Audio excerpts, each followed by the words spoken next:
Hello, my dear students. Welcome back to another fun and easy learning session with me. So, today we are starting chapter 3 The Health, the Ultimate Treasure for class 8th. Now, let's start what the introduction has. Health is not just about free from diseases. According to the World Health Organization, health is a state of complete physical, mental and social well-being. Health का simple ये मतलब नहीं है कि आप diseases नहीं है, बीमारी नहीं है तो आप बहुत हेल्दी हो. WHO क्या कहता है, ये फुल फॉर्म आ सकती है. WHO वर्ल्ड हेल्थ ऑर्गेनाइजेशन ये कहता है एक ऐसी स्टेट है जिसमें आप फिजिकली, मेंटली, सोशली क्या है, वेलबींग हो. क्लियर है. This chapter explores the true meaning of health, factors affecting it, types of diseases and method of prevention and control. इस चैप्टर के अंदर हम क्या पढ़ने वाले हैं कि वो फैक्टर्स, सबसे पहले तो मीनिंग पढ़ेंगे, फैक्टर्स जो अफेक्ट करते हैं हेल्थ को, डिसीजेस के टाइप्स पढ़ेंगे और उनके प्रिवेंशंस के बारे में पढ़ेंगे. क्लियर है. So first, understanding health. Health है क्या? तो अभी जस्ट हमने क्या बताया था, एक state of complete mental and social wellbeing. Clear है. And not merely the absence of disease और इन्फिनिटी. सी इफ 1 मार्क का क्वेश्चन आता है तो आप डायरेक्टली डाल सकते हो, it is the state of complete physical mental and social wellbeing. Elaborate करना है तो आप ये बता सकते हैं not merely the absence of disease और इन्फिनिटी. क्लियर है. वही कि आप फिजिकली फिट हो, मेंटली भी हो, सोशली वेलबींग हो. क्लियर है. अब हम बात करने वाले हैं components of health. Components of health की अगर बात करेंगे तो आपको पहला कंपोनेंट जो हम स्टडी की दैट इज फिजिकल हेल्थ. अभी हम डिस्कस किया था ना, physical, mental and social. Physical क्या कहता है क्या चीज physical health? Strong body, proper growth, adequate energy, no frequent illness, strong stamina, ability to perform daily task and physically. आप बेसिकली शॉर्ट में ये कह सकते हैं फिजिकल हेल्थ का मतलब होता है आपके पास ऐसी एबिलिटी ताकि आप डेली जो टास्क है उसको इफेक्टिवली वर्क कर सके. क्लियर है. Mental health, ability to think clearly, manage emotion, stay confident, cope with stress, maintain positive outlook. Mental का मतलब हो गया आपके माइंड से रिलेटेड कि आप अच्छा सोच सके, इमोशंस पे कंट्रोल कर सके और कॉन्फिडेंस और स्ट्रेस से डील कर सके. Social health, good relationship with family and friend, ability to cooperate, share, communicate, adjust well in society. अब सोशल आपका क्या होता है, लोगों से जुड़ाव जैसे बोलते हैं. आप अपने फैमिली से कैसे रिलेशन से, आपके फ्रेंड्स के साथ कैसे रिलेशन से और कैसे कोऑपरेट करते हैं, शेयर करते हैं और कम्युनिकेट करते हैं. सो अब हम पढ़ने वाले आयुर्वेदा's perspective. Ayurveda teaches the true health is a balance of body, mind and surrounding. Balance is maintaining through. सबसे पहले हम बात करेंगे क्या आयुर्वेदा का पर्सपेक्टिव क्या है. वो ये कहता है कि आप बॉडी को बैलेंस कर सके, माइंड और सराउंडिंग को इकट्ठा एक साथ लेके चल सके, वो हेल्थ है. क्लियर है. According to Ayurveda. अब कुछ इसमें बैलेंस बनाने की ट्रिक्स या टेक्निक्स दे रखी हैं, उनको हम बात करेंगे. सबसे पहले दिनचर्या. सी नाम से जैसे दिन, ठीक है. Daily routine for maintaining health, आपका डेली का. ऋतुचार्य, ऋतु मतलब क्या होता है, मौसम, that is seasonal routine adjustment. प्रकृति मीन्स कि nature, understanding individual body constitution. Clear. Fresh and wholesome food suited to one's body. ऐसा फूड खाना या इनटेक करना जो बॉडी को सूट करे, यानी कि भी इसको ये सूट कर रहा है तो अब ये भी मैं भी ये खाऊंगा, तो it depends on your body type. Regular exercise and cleanliness, आपकी बॉडी को एक्सरसाइज करना, क्लीन रखना, ठीक है. रेस्टफुल स्लीप एंड काम माइंड, आराम से प्रॉपर नींद लेना और आपका काम माइंड सबसे इंपॉर्टेंट है for your better health. Yoga, meditation, mindful practices. ठीक है. एग्जाम्पल लेते. A grade A student move to a new school and felt lonely. He spent excessive time on mobile phone leading to headache, weight loss and insomnia. After counseling and reducing screen time, its health improved. This shows how mental and social well-being directly affect physical health. ठीक है. अब मैंने क्या बात कही थी कि तीनों इंटरलिंक्ड है, फिजिकल, सोशल और मेंटल. अब कहने का मतलब ये, कोई 8 क्लास का बच्चा, कोई भी क्लास का बच्चा न्यू एडमिशन लेता है और आप लोग हैं कोई भी उस क्लास के बच्चे उससे बात नहीं करते हैं, डील नहीं करते, तो क्या करेगा, एक्सेसिव लोनली फील करेगा, अपने आप को लोनली फील करेगा तो फोन्स, मोबाइल, गेम्स, इस पर इंटरेस्ट दिखाएगा. स्क्रीन टाइम बढ़ेगा तो उसकी आई साइट पर इफेक्ट आएगा, आई से उसके माइंड पर इफेक्ट आएगा, जिससे क्या होगा, उसकी मेंटल हेल्थ और सोशल हेल्थ डायरेक्टली अफेक्ट होगी। किसकी वजह से? फिजिकल हेल्थ भी। ठीक है। नाउ स्टेइंग हेल्दी कैसे रह जाएगा? हेल्दी हैबिट्स टू फॉलो, जो हमें फॉलो करनी चाहिए। Keep your self clean and maintain personal hygiene. साफ सुथरे रहो और पर्सनल हाइजीन पर वर्क करो। Eat healthy balance diet with fruit vegetables and wholesome grain. Diet ऐसी हो जिसमें आपका बैलेंस, वो बेसिकली बैलेंस डाइट पे आप वर्क करो। Exercise regularly through outdoor play, walking, running, cycling. Get enough sleep to help body and mind rest and recover. Make time to relax day. कहने मतलब ये कि हर दिन में अपनी बॉडी को रिलैक्स करने का और मेडिटेट करने का टाइम निकालो। ये नहीं कि आप सोओगे नहीं, पूरे दिन वर्क करते रहोगे तो भी कि फिजिकल हेल्थ अफेक्ट होगी। और तीनों में से कोई भी एक अफेक्ट हो, फिजिकल, मेंटल, सोशल, वो दूसरे को अफेक्ट करेंगी ही करेंगी।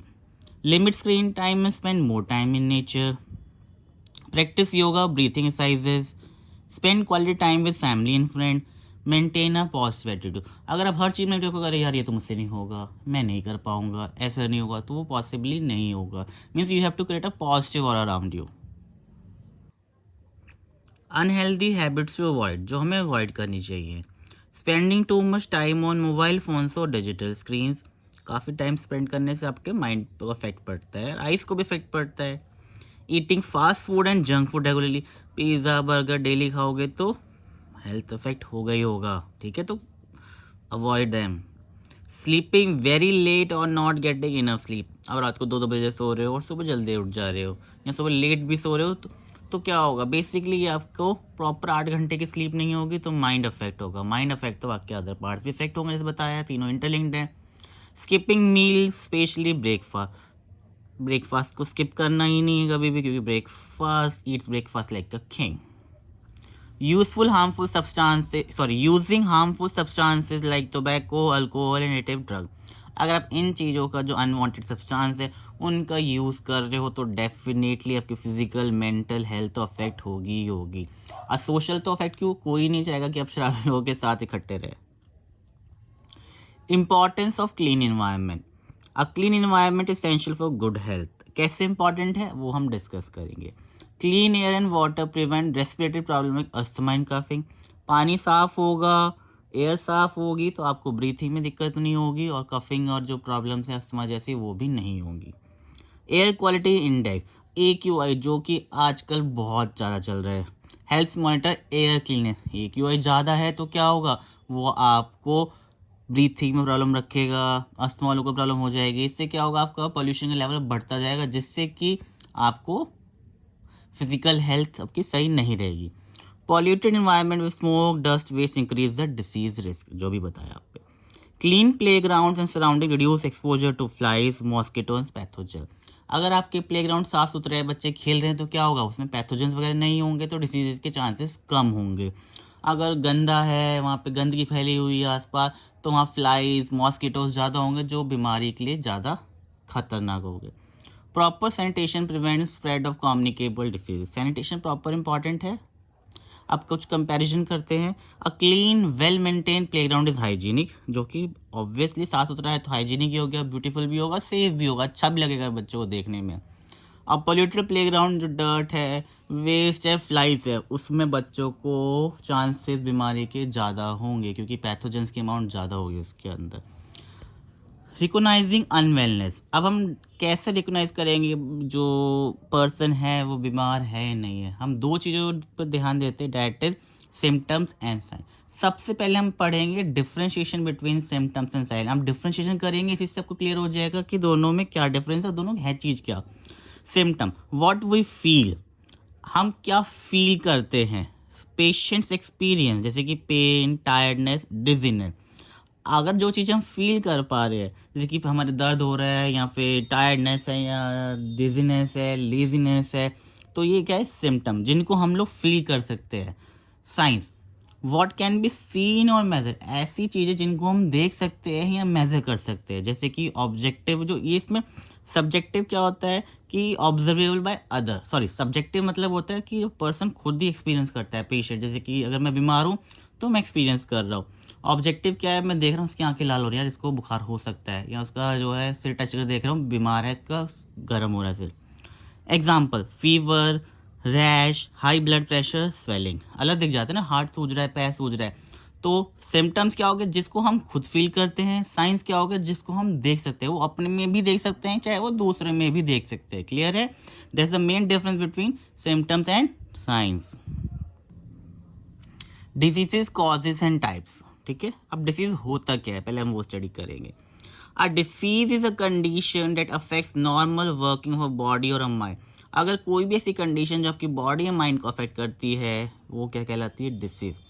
इट अकर्स व्हेन वन और मोर ऑर्गन और organ system stop functioning properly. अगर आपका एक या एक से ज्यादा ऑर्गन्स प्रॉपरली वर्क नहीं करते तो वो किस कारण होते हैं? डिसीजेस के। मेजर टाइप्स ऑफ डिसीजेस हम पढ़ने वाले हैं।